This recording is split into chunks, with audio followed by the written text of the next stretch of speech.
Hello, Commander.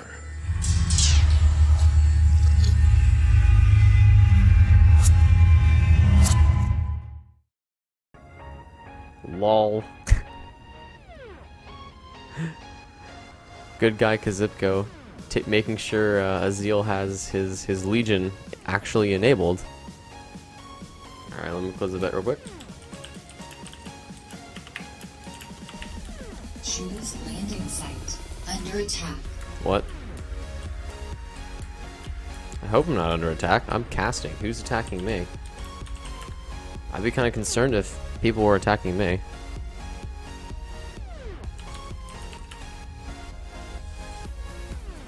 This was a bit rushed. I would say so, but that's okay. The planet looks... Well, it looks like you got like a bunch of staplers together and you just kind of started stapling bits of the planet together. But, I mean, I guess that's okay. So, I'm gonna hide the chat real quick, guys, so we can actually cast the video games. GLHF from Qzipco, and let's find their spawns. So... Really? Okay. So apparently, spawning inside the smiley face is Azeal. Oh wait, no, so does that mean Qzipco made the map? And Azeal is... Okay, alright, well, I guess this might be the Azeal's first time seeing the map, so we'll have to see what happens. So, Tectonic with about, like 40-ish metal split between the two players, like give or take a little bit. But spawning in on the main screen, he is from MIFA, which is that's an acronym that I'll probably never memorize. We have the #1 Uber player, Qzipco, opening up with a wonderful Armory Foundry, and his opponent spawning in as a nice lavender. Let's go with lavender, that's a good color. Same commander, but completely different style of playing. We have the Realm's Azeal opening up with an Armory Foundry as well. So both players basically doing identical builds here so far. Do we see any sort of variance from the shift key? Well, nope. Looks like we just see a little bit more of the preparation from Qzipco, as I think he knows how to play on the stapler map a little bit better. Overall, it looks like a very well balanced little map here. We've got quite a bit of choke points here just between the players, so we'll probably be seeing a lot of tanks with bombers here just to kind of support, as really, I mean, it's choke point city. It's very nice. There isn't much mobility here, at least from the looks of it, for peacemakers and or just kind of scurrying units like of the such. We do have the commander reclaim already starting here for Qzipco, which is fairly standard, fairly a solid, pretty good idea. I mean, we can see the same thing happening to Azeal's commander. So again, nothing out of the ordinary. Very clean play so far. Fabricator though for Qzipco, just making his way downtown. I think we're gonna see him pushing to, I guess, the contention point of the map. This nice little pancake stack here of mountains. A little bit of metal on each of it, but I think it's really gonna be these staplers. I think it's gonna be these little bits of staple that are really gonna, you know, decide who's gonna win this. Now, we do have a couple scythes, which are basically the Legion's equivalent to a hummingbird. They are very high-powered, single-target damage anti-air fighters, which they do very good work against MLA if you're not careful. But usually in Legion games, it sort of does matter who can kind of get the upper hand first. I mean, it's still an air game, so if you win the air game, you generally have control of the planet until your opponent either matches your your air factory output, or you know, just kind of finds a really good trade. Now, taking a quick little look at the bases here, so you guys can kind of see how much effort has been put into this. We have everything that you see here has been has been handmade by community mod makers of, I think, 5 or 6 different people here. So every single individual thing you see, from the smoke to the power collectors just kind of outputting their energy, has been completely single-handedly made by players. And even the explosions to the jet trails, everything was handmade by community members, so, you know, good for them. Now, the first thing that you guys see is we have these cute little Patriots coming out, which are basically, think of, if you guys remember the spinner from way back in the day before the terrible Uber community decided to remove them. as the bots needed something to kind of make them weak, and having mobile anti-air tier 1 bots was always kind of scary. So we do have a little bit of everything from Azeal. Qzipco basically doing the same thing. He has some bots, he has some vehicles, and he has some air. And we have the first tier 2 from Azeal here, getting up a advanced armor factory, which is effectively the equivalent of a tier 2 vehicle factory from MLA. We have quite a few Shanks here, which are the equivalent to the Ant, and Patriots, like I said, which are kind of like, if you think of spinners from, no, not spinners, oh goodness, what are they called? They're the little walking bot anti-air missiles. Either way, some Lancers here with these bot fabricators to just kind of protect them. Lancers are very good in high number single target damage, so if you have a commander and you've got about 15 or 16 Lancers, that commander needs to be careful because death will be very quick and inevitable if he is not careful. Now, looks like we've kind of reached the equivalent to the mid game here, as the two players are basically starting to kind of get close to each other, as the expansion has been very good, the aggression also very solid, and it looks like Qzipco doing very good work on Azeal's air army here, keeping that air count very high for himself. And yeah, it looks like Qzipco does spot this this push here, well, not push, but this kind of security detail on these two Fabbers, and he's just not going to be able to push in. There are two Patriots, which will easily keep these two Fabbers safe. And yeah, it looks like just very identical plays so far here, with Qzipco taking the lead just because of this this top hill expansion here. Azeal not as quick, but I think that's also because he lost his Fabber in the early game to the raiding of the air units. Now, here's one of the things that I know Titan does occasionally, which is always hilarious, and even a few of the pro players, is we have to be mindful of if any of the commanders are still getting reclaimed. It doesn't look like they are, but sometimes when commanders aren't paying too much attention, we tend to see them accidentally reclaim themselves to death, and it's always kind of hilarious and funny. Some air units, though, just flying around, picking off some more fabricators. It looks like, I would assume Qzipco knows that there are some mines over there, but it doesn't really matter, as the staplers, the odds of Qzipco sending something through these staplers are kind of low, just because of travel time is really painful. Looks like Azeal, though, does find the entire air army of Qzipco, so the air army hasn't fully reset, but it does kind of bring it back down to being able to scrap it out if the need be. Now, looks like Scarab going to find some Peacemakers and a few Shanks here, and just quickly shoot down all of these guys really quickly here. And bop, bop, bop. Now, a fun thing about the Legion is they are a very high damage output. They're a very high damage output kind of race, so their strength is very much so in their individual units. So if you have a Scorpion, which is basically the equivalent of a leveler, going up against a commander, I mean the health bar just disappears, like it's wizard magic, man.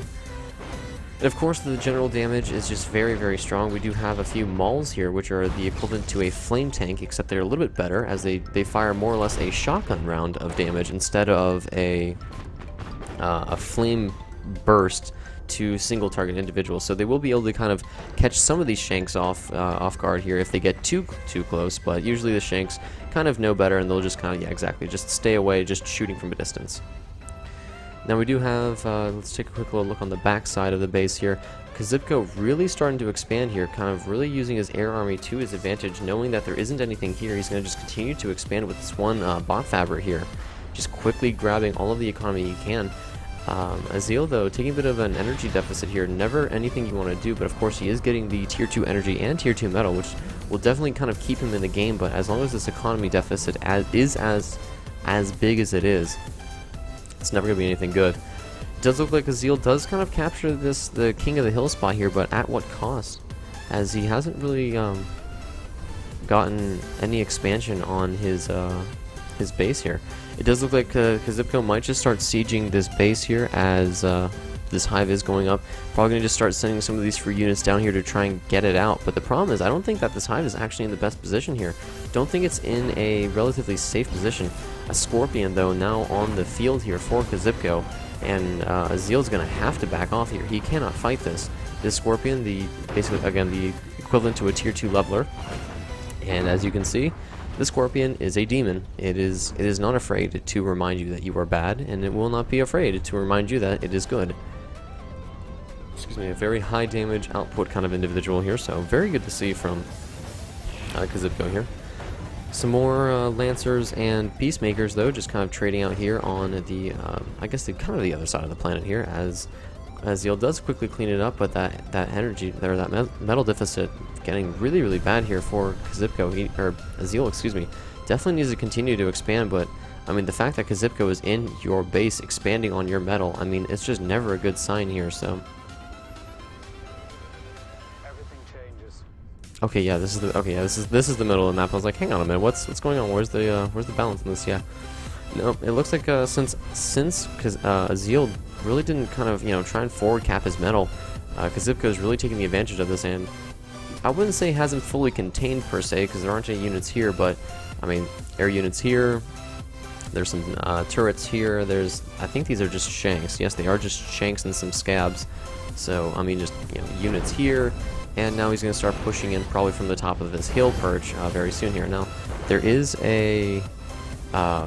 are a few Scorpions in this army, and they are basically just like levelers, and they have high damage, or high health and high damage, so they do a very good job. Some Patriots here to make sure no air units can get near, and yeah, exactly.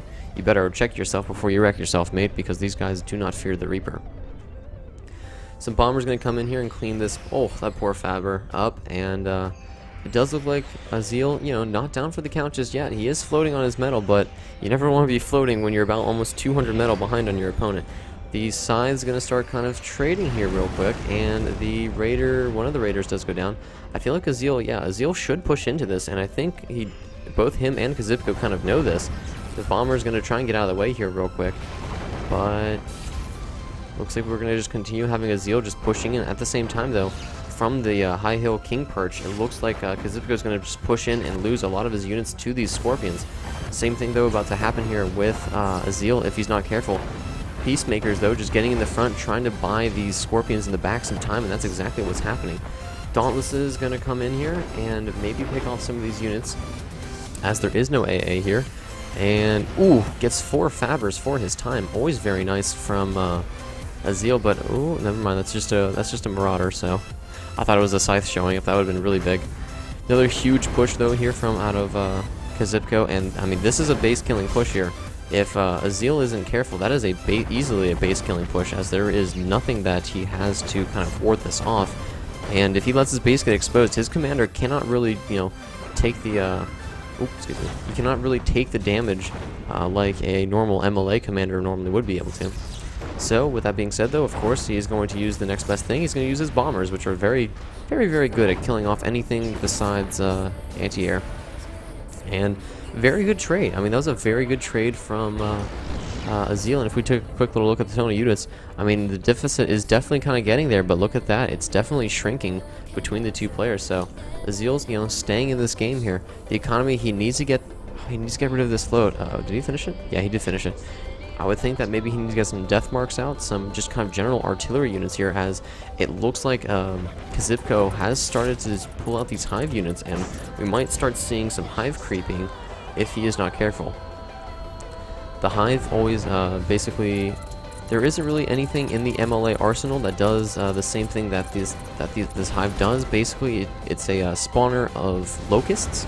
The air units, though, coming in here, trying to get some of these Bombers, goes in and dies immediately. So Azeal taking the air game for now, and all of these buildings getting killed off here. It looks like Qzipco's efficiency now dropping a little bit because of the energy deficit that he's feeling. And I think Azeal really needs to kind of start using his air army to his advantage. Exactly, start flying around, picking off any metal and or expansion that he can get his hands on. Now he does see that there is tier 2 here. He does know that there is tier 2 from Qzipco, so we'll keep an eye on this army tab. There we go, cool. So we'll keep an eye on those guys as they're flying around. And it looks like Qzipco is basically just trying to do some just kind of collateral damage. A lot of air factories going up here for Qzipco. I mean, this is exactly what he needs to do to try and kill off this Azeal's air army. Now, do we see anything coming through the backyard? No, we don't. So, again, Qzipco just really trying to I mean, of course, you know, the name of the game is containing your opponent, and so far Qzipco does still have him contained. I mean, I wouldn't say Azeal's broken out. He's starting to break out, but trying to take you know, trades where it's all of these Shanks versus just these few Shanks and like 2 Scorpions. I mean, oh, he did lose his entire air army just by the way. So, you know, it's Azeal. He's still fighting. He's definitely still fighting, but right now he's bleeding out kind of hard here. Taking a quick look at the army tab here, we have mobility count of basically double for Qzipco here, and his Faber is kind of the same thing. But that's not, again, the Faber count really isn't too big. It's really the map control at this point, and we can see everything that Azeal has in one shot here. If I go over to Qzipco's, can't really, because he's got some expansion over here. He's being very active with his air Fabers, which is kind of the biggest thing. Is Azeal really hasn't been proactive with his expansion. He's been just kind of really just playing reactive to how Qzipco's playing. And Qzipco, I mean, he plays so well to that kind of style where he plays reactionary to the reactions of his opponent. And I mean, look at this. He doesn't care. Sacrificing bombers for some tier 2 Fabers, that's exactly what he needs to do. Mass scythes coming in. Ooh, you do not want to take this kind of trade here, as it just gets worse and worse for you. As the scythes, again, high damage single target units, and now we know at least this time that this army, if it had maybe some Patriots, could easily get in and do quite a bit of damage. But where is Qzipco's air army? It looks like it's having a tea break right now. At the same time, there is another push here for Azeal. The Scabs, though, trying to just pick off some more of these Scorpions. The Scorpion is very good at just, again, dealing that high damage single target damage, but they still do fall once the numbers kind of start dropping. And it does look like Qzipco, excuse me, will be able to clean this up very easily. Come on, kill it. Uh-oh. Guys, you're supposed to come over here and kill us. Uh-oh. One more shot. There you go. Good job. Alright, so those... looks like the Scorpions do finally get pushed off, and Azeal does stay alive for just a few more minutes here. More tier 2, though, coming out here for Qzipco, and that's exactly what he needs to just try and kind of put the final nail in the coffin. We do see a tier 2, no, more armor. Do we see any bots? No bots just yet, so it doesn't look like Qzipco really feels the need to get any tier 2 bots just yet, so... which is perfectly fine. I would think, though, that maybe some monstrosities, maybe a few necromancers, you know, very good tanky units to kind of help just push your units through that, just get that extra oomph. But it does look like we might see some turret creeping here from Qzipco from the Navy, which has been slowly building for most of the game here. A Jaeger, I believe. Yep, this is a Jaeger. Think of it as the MLA's equivalent to the Kaiju. Trying to get around this one metal extractor, having the most difficult time of its life. It looks like it's just given up and it's just going to sit next to this metal extractor, contemplating what it can do with its life here. But does Azeal have any bombers? Because if he wants to kill this push here, that's exactly what he's going to need. More hives coming out here, and this is exactly what Qzipco needs to do. Now, it does look like all these little boogers are getting cleaned up very quickly, but once they move in mass, I mean, look at these locusts are just quickly nomming through everything that Azeal has in the back door here. Some more scabs trying to get, or scarab, excuse me, is trying to go up here. A Maul even trying to get to the front, but I mean, the Maul is just not, well, Maul did a pretty good job there, actually.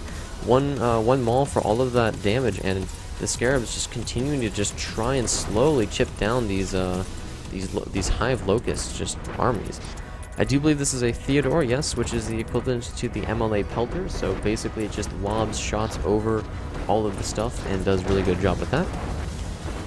It does look like, though, another few pushes here on the front of Azeal as more trading coming out. Actually, do we see nope, just more Scorpions and a few Mauls. Is that a... nope, just a Scorpion, okay. I thought we might be seeing some death marks, but nope. Just kind of some basic trading units. And again, another trade here on the pit. Just slowly swapping out units. I believe this... oh no, they are Scorpions, so I guess Azeal just has vision on these units, and Qzipco does not. Ironically enough, Qzipco's economy is really starting to tank here, as he's just pouring more and more of his economy into just trying to kill Azeal.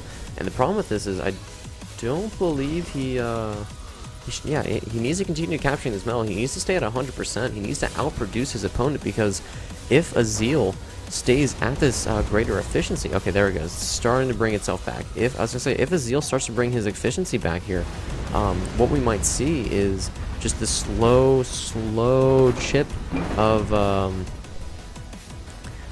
all of Azeal's army, and that army graph that we saw earlier. This, which is, well, it's still pretty, you know, kind of significant.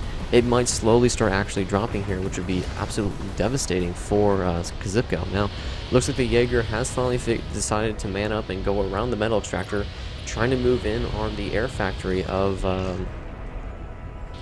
Azeal here. Tanks, you kind of need to be moving. You're basically forfeit at this point, and just sitting here kind of getting killed off is usually not the best decision, so not really the good thing that you want to see. He's even getting reclaimed at this point by the air fabrics, trying to get that metal so that his economy can stay at 100%, and yeah, it looks like the even the air units just giving up on those poor units. Some Shanks trying to move in and do a little bit of raiding here by Azeal, but with usually when your opponent's flying over your base with their air army, it's kind of the indicator that it's probably GG. But you never know. The snipes do happen once in a blue moon, and you never really know with Legion. You never really know, especially when you've got some Shanks that are moving in to your base, and if these Shanks, well, no, the Shanks aren't tanky enough. But these Scorpions definitely are. Now, if these, I mean, I don't know, we'll have to see. These Scorpions probably won't get too much done now that they've been kind of spotted here. They did get a little bit of metal and some tier 2 for their time, so, I mean, for what they're worth, they were definitely worth trying to fight, but at the same time, Azeal still continuing to just try and hold off this just naval issue here. I would almost think that maybe he needs to get some sort of a Gustav, or maybe get some radar going. It looks like, though, Azeal is just going to now face a bomber snipe by Qzipco. The Patriots are out of position. Azeal saying GG, not going to just try and move all of the 15 Patriots he has. And boom goes the dynamite. Azeal is eliminated by Qzipco, so congratulations to Qzipco. He will be moving on in this 5-man tournament. And congratulations to everyone that bet for Qzipco. Hello, Commander.